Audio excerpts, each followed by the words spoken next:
Welcome to the Slop Farm. Enjoy the video. You begin by making sure the font used in the source is installed where you will paste.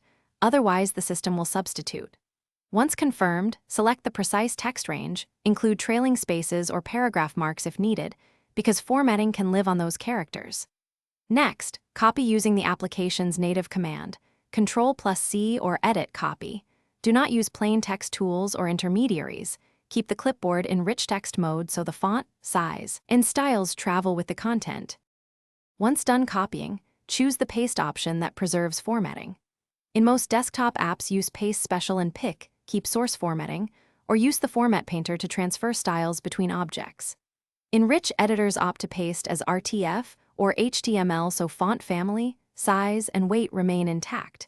If you're moving between apps, paste into an intermediary that supports RTF/HTML rather than a plain text box. This ensures font metadata survives the transfer and stays applied when you move the final content.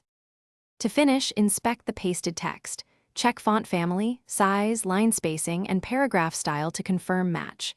If the font was substituted, install the missing font on the target system or embed the font in the document before moving it.